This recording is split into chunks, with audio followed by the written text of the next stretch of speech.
stood before the ancient mirror in the private chambers of Kensington Palace, her reflection fragmented by centuries of royal gazes. The weight of history pressed against her shoulders as surely as the delicate tiara that would soon grace her head. Tonight was different. Tonight, she would wear the halo tiara for the last time before it was passed to the next generation, and with it, she would carry forward stories that had never been told. The tiara lay before her on a velvet cushion, its 739 brilliant-cut diamonds and 149 baguette diamonds catching the soft light of the dressing room. Each stone seemed to hold a memory, a whisper from the past that only she could hear. As her lady-in-waiting approached with careful hands, closed her eyes, and let herself drift back to the beginning of her journey with these precious crowns that had shaped not just her appearance, but her very soul. She remembered the first time she had seen this very tiara, not on her own head, but in a faded photograph tucked away in a leather-bound album that Prince William had shown her during their courtship. His grandmother, the Queen Mother, smiled from the sepia image, wearing the same diamonds that would later become his wedding crown. The young woman in the photograph looked radiant, hopeful, unaware of the decades of duty and sacrifice that lay ahead. "It was my great-grandmother's favorite," William had said that day, his fingers tracing the edge of the photograph. "She always said it made her feel like herself, not just a princess." Those words had stayed with through every fitting, every state dinner, every moment when the weight of the crown felt too heavy to bear. The halo tiara had been purchased by King George VI in 1936, originally intended as a gift for his wife, Queen Elizabeth, who would later become the beloved Queen Mother. But the story had discovered went deeper than any official record could capture.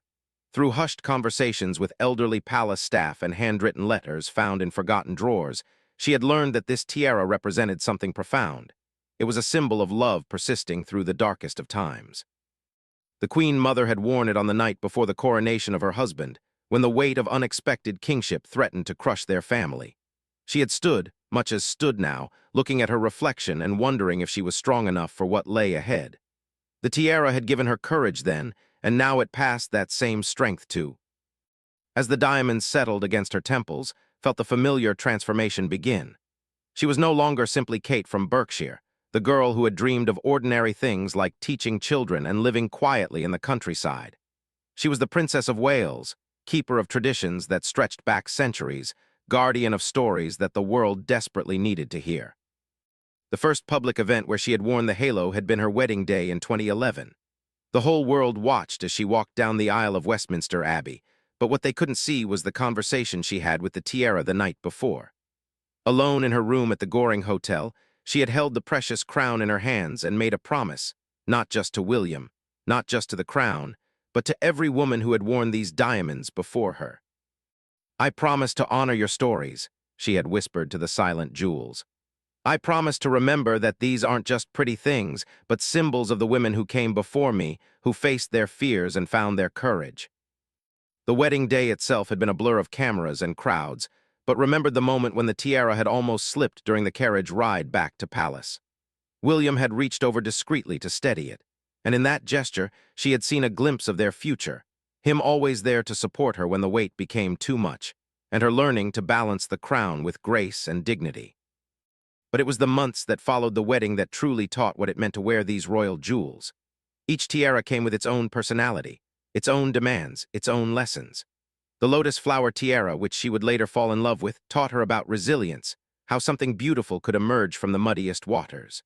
The lover's knot tiara, with its tragic connection to Diana, taught her about legacy and the responsibility of honoring those who came before while forging her own path. Yet it was always the halo that felt most like home. Perhaps because it had been her first, or perhaps because it carried the gentlest energy of all the crowns in the royal collection. The Queen Mother's spirit seemed to linger in its delicate framework, offering guidance during the most challenging moments of royal life. Recalled the evening when she had first worn the tiara to a state banquet, just 6 months after her wedding. She had been terrified, surrounded by world leaders and dignitaries who seemed to speak in codes she didn't understand. The tiara had felt heavy that night, almost accusatory, as if it was questioning whether she truly belonged in such elevated company. But then she had caught sight of an elderly ambassador's wife, sitting alone at the far end of the table, looking overwhelmed and out of place. Something in the woman's expression reminded of her own feelings, and without thinking, she had excused herself from conversation with a foreign minister and made her way over to offer comfort and companionship. Later that evening, the queen had pulled aside. "That was beautifully done, my dear," she had said, her eyes twinkling with approval. "The crown you wear is not meant to separate you from people, but to remind you of your duty to serve them. Tonight, you understood that perfectly." From that moment forward, began to see her tiaras not as burdens, but as tools of connection. Each time she wore the halo, she thought of the Queen Mother's own journey from shy duchess to beloved queen. She thought of the state dinners during World War II, when this very tiara had sparkled under the dim lights of Palace, while bombs fell on London. She imagined the Queen Mother wearing it to boost morale, to show the British people that their royal family would not be broken by adversity. The tiara had witnessed moments of incredible joy and profound sorrow. It had been present at and funerals, at celebrations of victory and moments of national mourning. Each diamond seemed to carry the echoes of these events, and often felt that wearing it was like carrying forward the collective memory of her adopted nation. There were nights when she would sit in her private study, the tiara resting on its stand nearby, and she would write in her journal about the weight of representation. How do you honor the past while building the future? How do you remain authentic while fulfilling the expectations of an institution that predates your great-grandparents? The answers often came not from books or advisors, but from the silent wisdom of the jewels themselves. The halo had taught her that strength didn't always look like steel and resolve. Sometimes it looked like vulnerability, like the courage to admit when you didn't know something, like the wisdom to ask for help when the crown became too heavy. The Queen Mother had been beloved not because she was perfect, but because she was genuinely human while fulfilling an inhuman role. As prepared for another evening of royal duties, she reflected on how much the tiara had changed her, and how much she had perhaps changed it in return. The diamonds that had once felt cold and distant now seemed warm with shared experiences. She had worn this crown through her first solo engagement, her first speech to Parliament, her first Christmas broadcast to the Commonwealth. Each occasion had added layers to her relationship with the precious jewels. She remembered the Christmas when little George had reached up to touch the sparkling diamonds while she was getting ready for church, his small fingers fascinated by how they caught and reflected the light.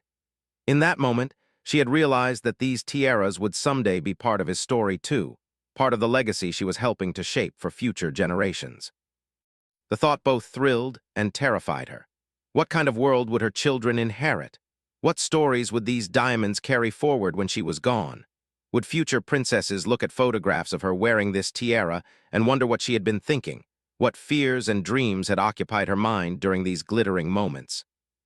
Tonight's event would be particularly significant.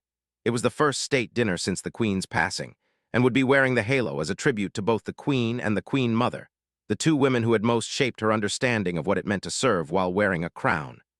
The weight of that responsibility felt especially heavy tonight, but as she looked at herself in the mirror, saw not just her own reflection, but the faces of all the women who had worn this tiara before her. They seemed to nod in encouragement, their spirits woven into the very fabric of the diamonds that crowned her head. She was not alone in this role, never had been alone. She was part of a sisterhood that transcended time, united by their commitment to duty, their dedication to service, and their shared understanding of the transformative power of wearing the crown. As the final adjustments were made to her gown, and the tiara was secured with the expertise born of decades of practice, took one last look in the mirror. Tomorrow, she would remove the halo and carefully place it back in its velvet case. But tonight, it would help her tell the story of resilience, of grace under pressure, of the quiet strength that had carried the monarchy through its darkest hours and into a new era of hope. The diamonds sparkled as she moved toward the door, each facet catching the light and throwing it back in brilliant displays of color and fire. But no longer saw just the surface beauty of the jewels. She saw the depth of their history, the weight of their significance, and the promise they held for the future. She was ready to add her own chapter to their story, to wear the crown not as a burden, but as a bridge between the past and the future, between tradition and progress, between the woman she had been and the queen she was becoming.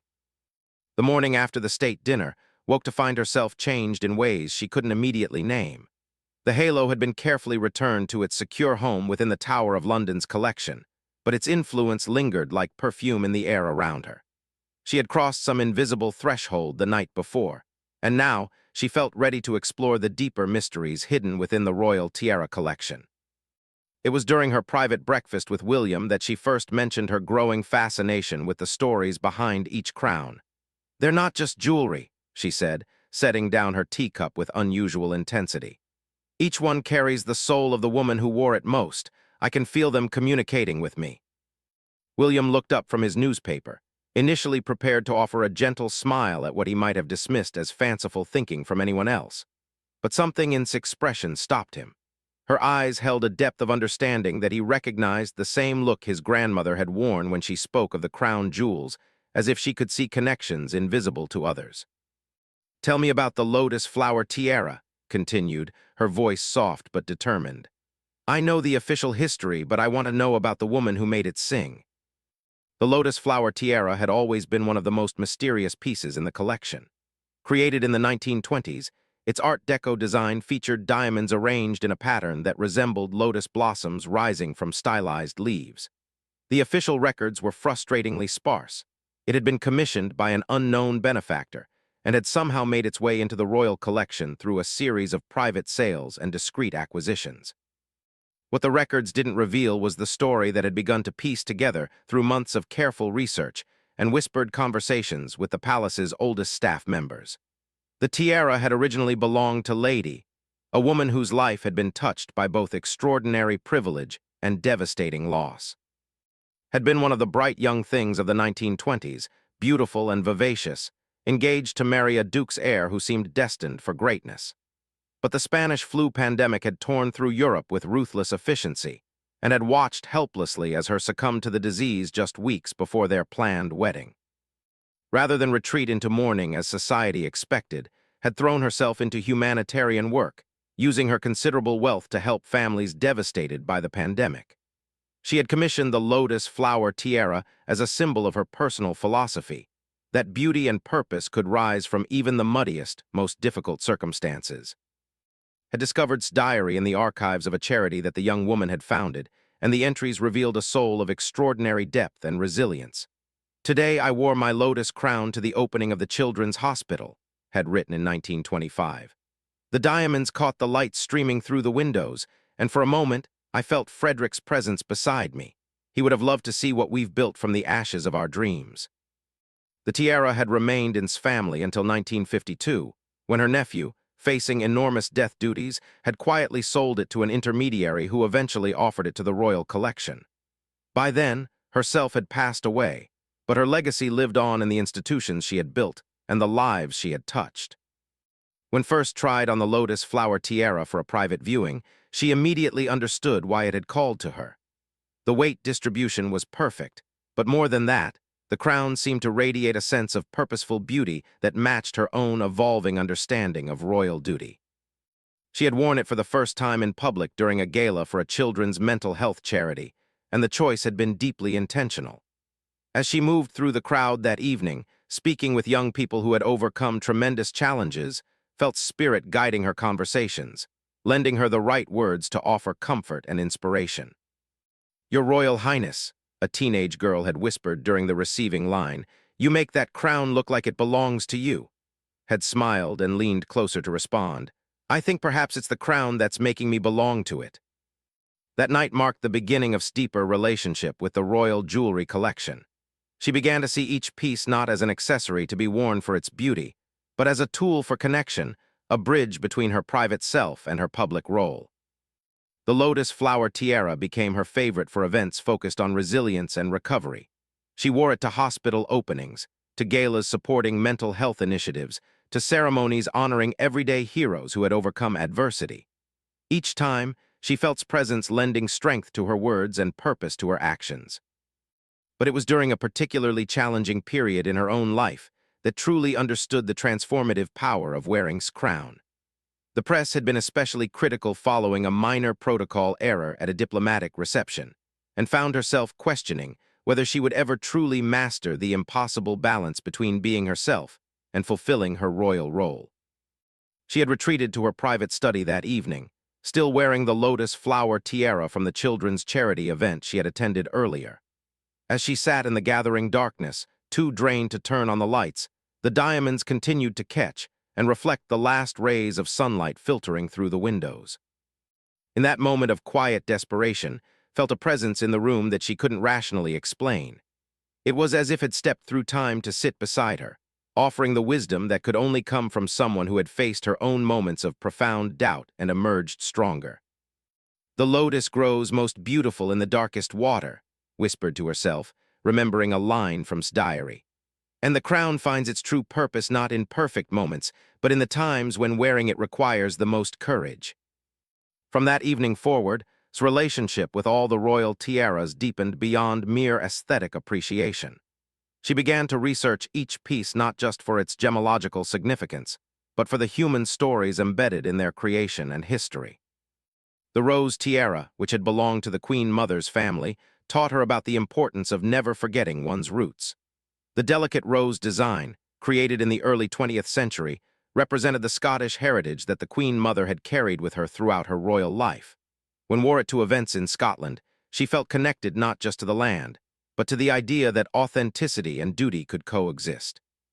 Each tiara seemed to choose its own moments to be worn, matching itself to the energy and purpose of specific events.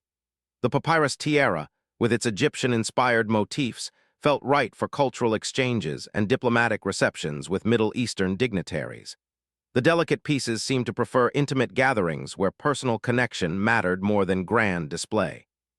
But it was the stories behind the stones themselves that truly captured imagination.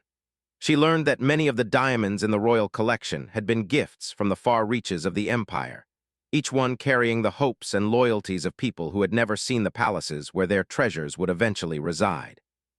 Some stones had been reset multiple times, their beauty adapted to changing fashions while their essential character remained constant. Began to see parallels between these transformed jewels and her own evolution as a royal. Like the diamonds, she was being cut and polished by experience, her rough edges refined while her core self remained unchanged. The process of selecting which tiara to wear for each occasion became a form of meditation for her. She would study her calendar, considering not just the formality of each event, but its emotional undertone, its historical significance, its potential for meaningful connection with others. When she chose the lotus flower tiara for a visit to a women's shelter, she knew she was channeling S legacy of turning personal pain into purposeful action. When she selected the rose for a Highland Games celebration, she was honoring the Queen Mother's gift for making everyone feel valued and welcomed. The tiaras had begun to feel like trusted advisors, each offering their own perspective on the complexities of royal life. Through them, felt connected to a sisterhood that spanned generations, women who had faced similar challenges, made similar sacrifices, and found their own ways to serve with grace and dignity. But perhaps the most profound lesson the tiaras taught her was about the nature of transformation itself. Just as the raw diamonds had been shaped by intense pressure and heat to achieve their brilliant fire, was learning that the most beautiful aspects of royal service emerged from the most challenging moments. She began to approach difficult events with a different mindset, asking not, "How can I get through this?" but "What can this experience teach me about serving others with greater compassion and understanding?" The tiaras, with their accumulated wisdom of decades of royal service, seemed to whisper encouragement during these moments of growth. As prepared for bed that evening, carefully removing her jewelry and placing each piece in its designated safe, she reflected on how much her understanding of royal duty had evolved since her wedding day. The crowns that had once felt like beautiful but intimidating obligations now felt like trusted companions on a journey of continuous learning and service. Tomorrow would bring new challenges, new opportunities to serve, new moments where the weight of the crown would test her resolve. But no longer feared these tests. She had learned that true royal bearing came not from perfect performance, but from authentic dedication to something larger than oneself. The lotus flower tiara sat in its case, diamonds dark in the evening light, but could still feel its presence like a warm embrace. Its legacy lived on, not just in the beautiful crown she had commissioned, but in every act of compassion it inspired, every moment of courage it strengthened, every life it helped to transform through the power of purposeful beauty. The invitation arrived on a Tuesday morning, its heavy cream paper bearing the unmistakable elegance of royal correspondence. Read it twice before the full significance settled in her mind. The Crown Estate was requesting her presence at a private viewing of several tiaras that had recently been discovered in a forgotten vault beneath Windsor Castle, pieces that hadn't seen daylight for more than 60 years. Among the artifacts was the legendary Spencer Tiara, though not the one made famous by Diana. This was an earlier creation, commissioned in the 1890s by the 7th Earl Spencer for his daughter's coming-of-age celebration.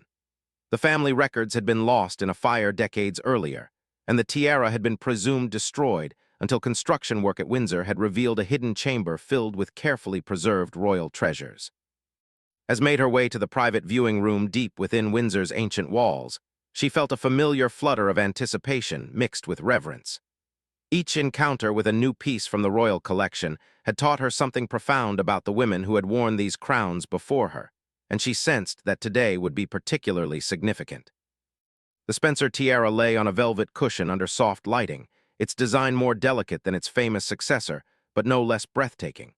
The diamonds were arranged in a pattern of stylized flowers and leaves, each element flowing into the next with organic grace. But what struck most immediately was the sense of youth and possibility that seemed to emanate from the piece, as if it still held echoes of the young woman's dreams for whom it had been created. Lady Charlotte Spencer, the curator explained, consulting his notes. She would have been 18 when this was made for her. From what we can piece together from surviving correspondence, she was considered one of the great beauties of her generation, but also remarkably intelligent. Quite unusual for a young woman of that era to be educated alongside her brothers, but the 7th Earl believed strongly in preparing all his children for meaningful lives. Found herself drawn to a small exhibition case nearby, where several personal items discovered alongside the tiara had been displayed. A leather-bound journal caught her eye, its pages yellow with age but still legible. The curator, nodding her interest, carefully opened it to reveal Charlotte Spencer's distinctive handwriting. "Today Papa presented me with the most exquisite crown," read aloud, her voice soft with wonder. "He says it represents not just my entry into society, but my responsibility to use whatever advantages I possess in service of others. I tried it on before the mirror in Mama's room, and I felt transformed not into someone different, but into the truest version of myself." The words resonated deeply with, who remembered her own moment of transformation when she first wore the halo on her wedding day. But Charlotte's story, she soon discovered, took a dramatically different turn than her own. Through patient research over the following weeks, pieced together the remarkable life of Lady Charlotte Spencer.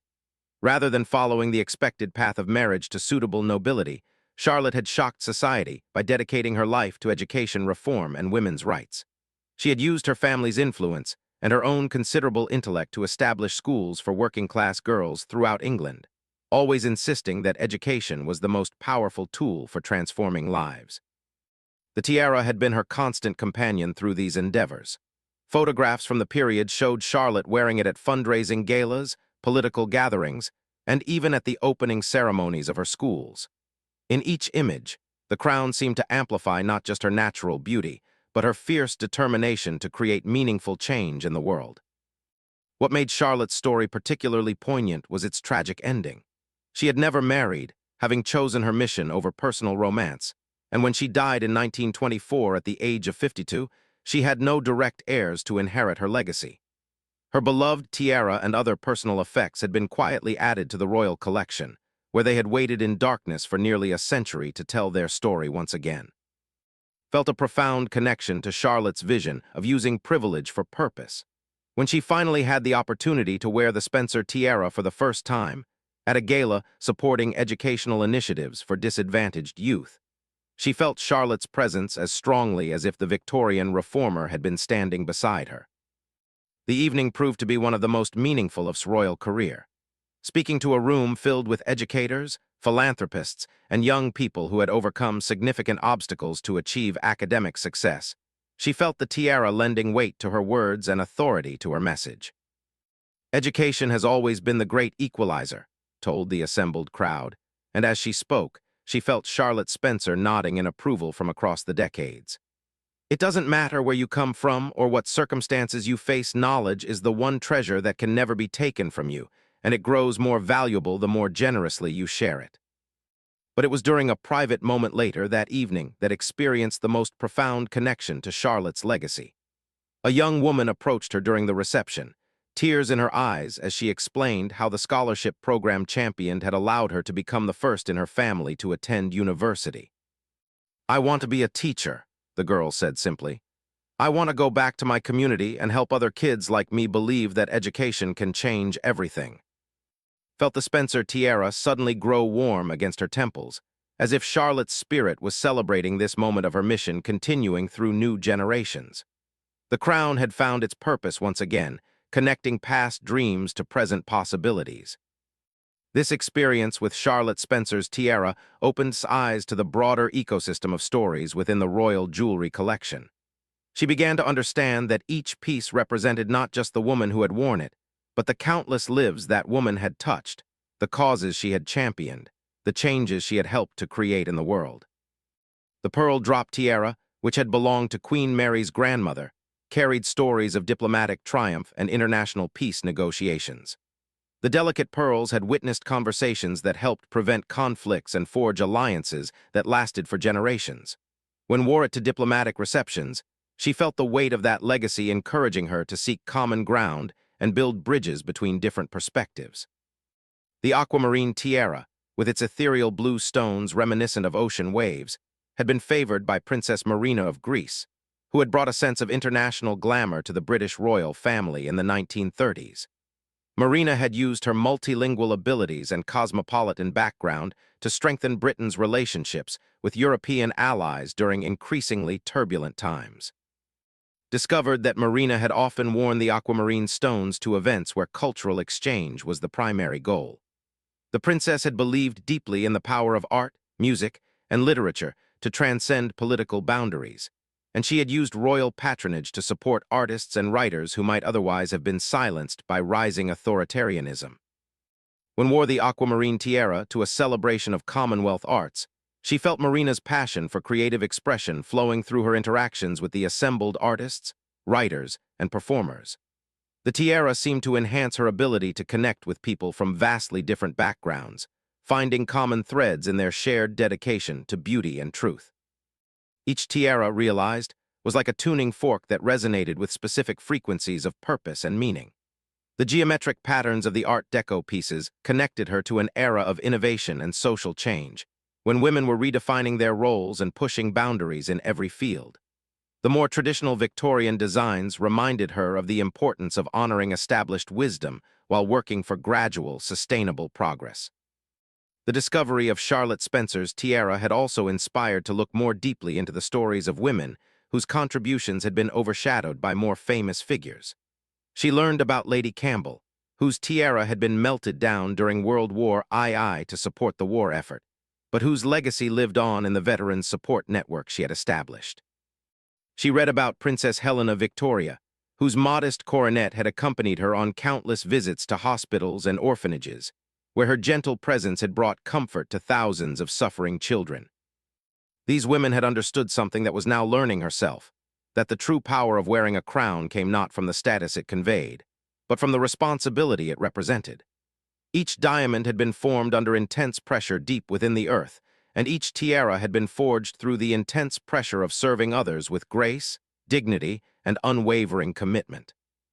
As prepared for sleep that evening, carefully removing Charlotte Spencer's tiara and placing it in its protective case, she reflected on how profoundly her understanding of royal duty had evolved since her wedding day. She was no longer simply wearing beautiful jewelry to formal events.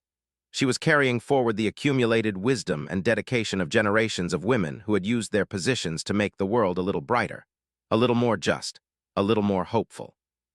The Spencer tiara caught the lamplight one final time before the case closed, and could swear she saw Charlotte Spencer's determined spirit flickering in the depths of the diamonds.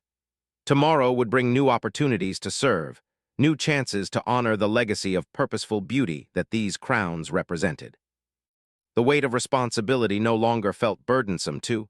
It felt like a gift, an invitation to join a sisterhood of women who had understood that true nobility came not from birth or title, but from the courage to use whatever advantages life provided in service of something larger than oneself. The tiaras were her teachers, her guides, and her companions on a journey that grew more meaningful with each passing day. The call came at dawn, urgent and unexpected. His private secretary spoke in hushed tones about a crisis that required immediate royal presence. A devastating fire had swept through a children's hospital in Manchester, and while no lives had been lost, Dozens of young patients and their families were facing an uncertain future. The Queen had requested that make an emergency visit to offer comfort and support, and the symbolic weight of her presence would need to be carefully considered. As prepared for the hastily arranged journey, she found herself standing before her jewelry case in the early morning light, considering which tiara would be most appropriate for such a solemn occasion. The usual considerations of formality and tradition seemed inadequate when faced with genuine human suffering. She needed something that would convey compassion rather than grandeur, hope rather than hierarchy. Her hand moved instinctively toward the rose tiara, the delicate piece that had belonged to the Queen Mother's family. But as her fingers touched the case, she hesitated. Something about the moment called for a different kind of symbolism, a deeper connection to the transformative power of resilience in the face of devastation. It was then that her gaze fell upon a tiara she had never worn publicly, the Phoenix Crown, a remarkable piece created in the 1940s during the darkest days of World War II.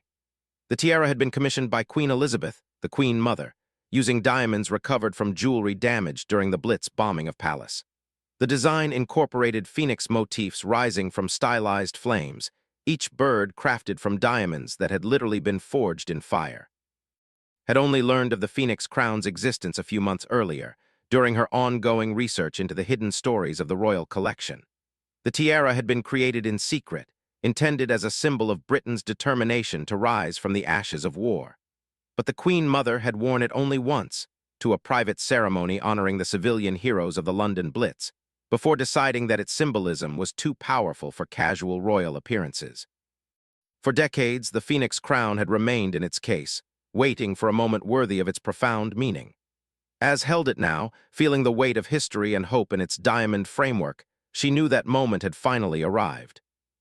The journey to Manchester gave time to research the tiara's remarkable creation story. During the Blitz, when German bombs had shattered windows and damaged several pieces in the royal jewelry collection, the Queen Mother had been devastated not by the material loss, but by the symbolic meaning of the destruction.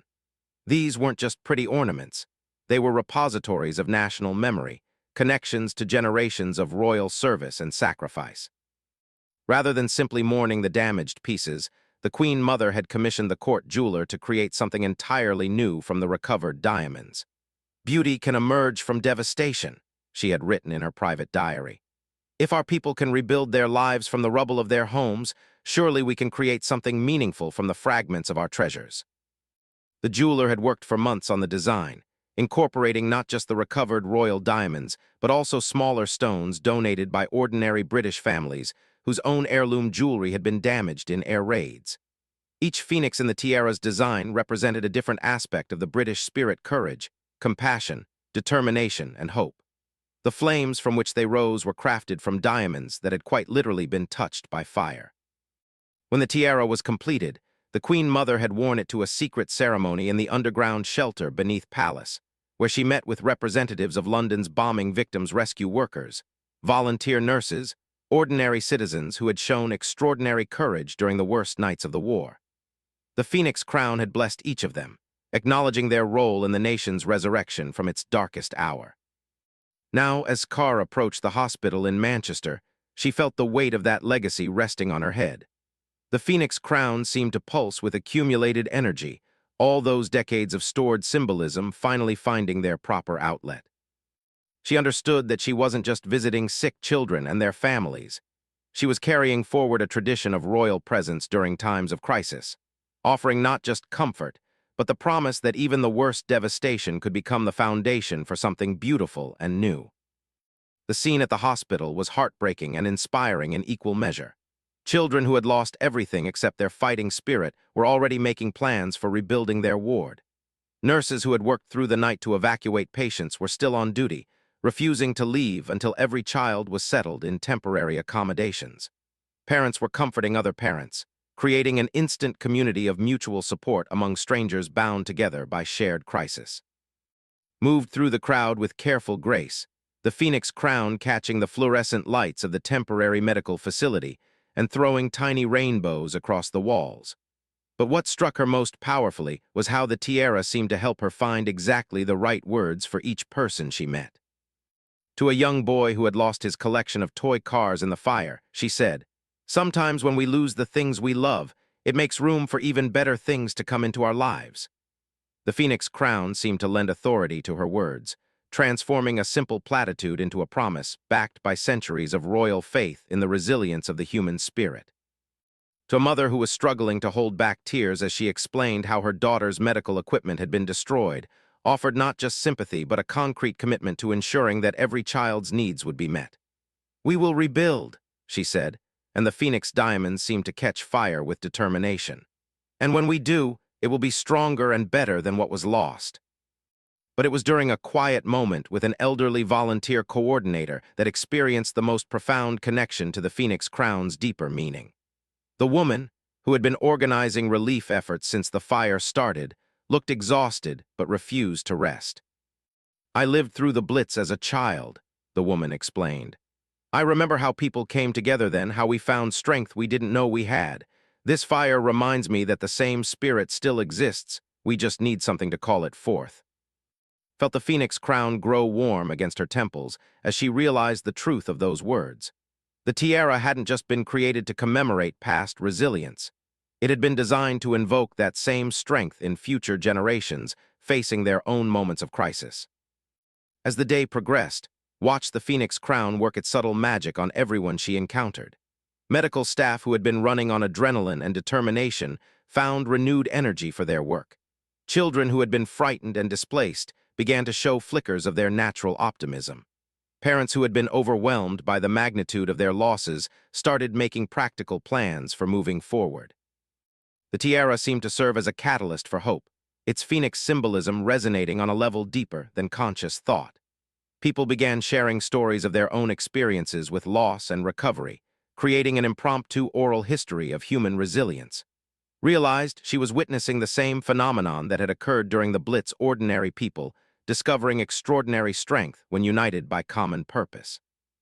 Late in the afternoon, as prepared to return to London, a young girl approached her with a drawing she had made during the visit. The picture showed a hospital surrounded by phoenix birds rising from flames, their wings spread protectively over stick figures representing patients and medical staff. At the center of the image, a crowned figure stood with arms outstretched, her tiara clearly depicted as a crown of phoenix birds. "This is you helping us be brave," the little girl explained solemnly. "The firebirds in your crown are teaching our firebirds to fly." Felt tears threatening as she accepted the drawing, understanding that this child had somehow intuited the deeper purpose of the phoenix crown's design. The tiara wasn't just a symbol of recovery. It was a transmitter of courage, passing the strength of past generations to those facing present challenges. That evening, as sat in her study at Kensington Palace, she carefully placed the child's drawing on her desk and spent long minutes studying both the amateur artwork and the professional masterpiece of the phoenix crown, now resting in its case nearby. The two seemed to speak to each other across the divide between innocence and sophistication, both testifying to the same fundamental truth about the human capacity for renewal. She opened her private journal and began to write, trying to capture the day's profound lessons about the true purpose of royal jewelry. These weren't mere decorations or symbols of status, she realized. They were repositories of collective memory, tools for accessing and channeling the accumulated wisdom of generations of survivors and thrivers. The phoenix crown had taught her that wearing a tiara was ultimately an act of service, a commitment to carrying forward not just the beauty of the past, but its hard-won knowledge about how to transform suffering into strength. Each diamond in the royal collection represented countless moments of human triumph over adversity, and wearing them meant accepting responsibility for continuing that tradition of resilience. As she prepared for bed, took one last look at the phoenix crown, its diamonds now dark but still somehow radiating the warmth of the day's connections. Tomorrow would bring new challenges, new opportunities to serve as a bridge between past wisdom and present needs. But tonight, she felt profoundly grateful for the privilege of carrying forward such meaningful traditions, and for the reminder that even the darkest moments could become the foundation for something unexpectedly beautiful. The phoenix crown had found its moment at last, and in doing so, it had revealed to the deepest truth about royal service, that the most precious jewels in any crown were not the diamonds or pearls, but the unbreakable bonds of compassion that connected one human heart to another across time, circumstance, and the transformative power of shared hope.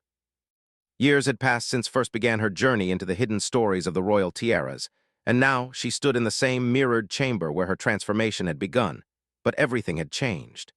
The woman reflected in the ancient glass was no longer the uncertain young bride who had trembled at the weight of the halo. She was a queen in all but name, a keeper of traditions who had learned to balance reverence for the past with innovation for the future. Tonight would mark a historic moment, would be wearing a tiara that had never before graced a royal head in public. The Millennium Crown had been discovered just months earlier in a sealed vault beneath George's Chapel at Windsor, accompanied by a letter that would revolutionize understanding of the royal jewelry collection's true purpose. The letter, written in Queen Victoria's distinctive handwriting, revealed that the Millennium Crown had been created in secret during the final years of her reign, intended as a legacy piece for the women who would carry the monarchy into its third millennium. Victoria had commissioned it using diamonds gathered from across the empire, but not as symbols of conquest or possession, rather, as representations of the interconnected nature of human experience across cultures and continents. Each stone carries the hopes of the people who gave it freely, Victoria had written in her letter. This crown is not meant to symbolize dominion over others, but responsibility to others. The woman who wears it must understand that true queenship means serving as a bridge between all peoples, all traditions, all dreams for a better world. The tiara itself was unlike anything in the royal collection. Its design incorporated elements from dozens of different cultural traditions, Celtic knots intertwined with Islamic geometric patterns, Indian lotus motifs flowing into African diamond arrangements, Chinese phoenixes rising alongside European roses. Every element had been crafted by master artisans from the respective cultures, their work united in a single magnificent piece that seemed to contain the wisdom of the world. As Lady-in-Waiting carefully positioned the Millennium Crown on her head, she felt an immediate difference from every other tiara she had ever worn. This piece didn't just carry the memory of individual women or specific historical moments. It pulsed with the collective aspiration of humanity itself, the shared dream of unity transcending division, of beauty emerging from diversity. Tonight's occasion was equally unprecedented. The first Global Unity Gala, an event herself had conceived to celebrate the launch of a new international initiative supporting education and healthcare in communities worldwide. Representatives from every continent would be present, including young people whose lives had been transformed by programs the royal family had helped to establish. But the true significance of the evening lay deeper than charitable fundraising or diplomatic relations. Had come to understand that her journey with the royal tiaras had been preparing her for this moment, when she would use the accumulated wisdom of centuries of royal service to address the challenges of a new era. As she made her way through the receiving line, greeting heads of state, Nobel laureates, and community leaders with equal warmth, felt the Millennium Crown facilitating connections that transcended language barriers and cultural differences. The tiara seemed to radiate an energy that helped people see past surface differences to recognize their shared humanity. A young woman from rural Bangladesh, whose village school had been supported by this educational initiative, approached during the reception with tears in her eyes. "Your Royal Highness," she said in carefully practiced English, "when I was a child, I never dreamed I would speak to a queen. Now I am studying medicine at university, and I want to return to my village as a doctor. You helped make my impossible dream possible." Felt the Millennium Crown pulse with warmth as she embraced the young woman, understanding that this moment was exactly what Queen Victoria had envisioned when she commissioned the piece. The tiara was designed to celebrate not the power of the person wearing it, but the potential of the people she served. Throughout the evening, similar encounters reinforced growing understanding of her role as a bridge between worlds. A technology entrepreneur from Kenya shared how royal patronage had helped his innovations reach communities that traditional aid organizations couldn't reach. An artist from Peru explained how cultural exchange programs had allowed her to share indigenous storytelling techniques with children in inner-city London, creating connections that enriched both communities. Each conversation added another layer to comprehension of the Millennium Crown's deeper purpose. This wasn't just a beautiful object or even a symbol of royal authority. It was a tool for recognizing and nurturing the infinite ways that human potential could flourish when given proper support and encouragement. But the evening's most profound moment came during S's keynote address, when she spoke about the lessons she had learned from her years of exploring the royal tiara collection. Standing before an audience that represented the full spectrum of human achievement and aspiration, she felt the Millennium Crown lending authority to words that came from the deepest part of her heart. I have been privileged to wear crowns that carry the memories of extraordinary women who came before me, said, her voice carrying clearly through the hushed auditorium. Each tiara taught me something essential about the nature of service, about the responsibility that comes with privilege, about the transformative power of using whatever advantages we possess to lift up others. The Millennium Crown seemed to amplify not just her voice, but her message, helping it reach beyond the immediate audience to touch hearts around the world. Could feel the presence of all the women whose stories she had uncovered with her Lotus philosophy, Charlotte Spencer with her educational mission, the Queen Mother with her unwavering faith in human resilience, and countless others whose contributions had shaped the monarchy's evolution. Tonight, continued, I wear a crown that represents not just British heritage but human heritage. It reminds us that our differences are not barriers to overcome but gifts to share. Our diversity is not a challenge to manage, but our greatest strength when properly united toward common purpose. As she spoke, noticed something remarkable happening in the audience. People were spontaneously reaching out to take hands with those seated nearby, creating chains of connection that crossed every conceivable boundary of race, religion, nationality, and background. The Millennium Crown's energy seemed to be radiating outward, inspiring a tangible experience of the unity it symbolized. The gala raised unprecedented funds for global education and healthcare initiatives, but its true success lay in the relationships forged and the commitments made by people who had previously been strangers to each other. Watched as tech executives partnered with traditional healers, as artists collaborated with scientists, as young activists found mentorship with experienced diplomats. In the days that followed, messages poured in from around the world describing how the evening had inspired new collaborations and renewed dedication to service. The Millennium Crown had proven that Queen Victoria's vision was not naive idealism, but practical wisdom about the kind of leadership the world needed as it entered a new era of global interconnection.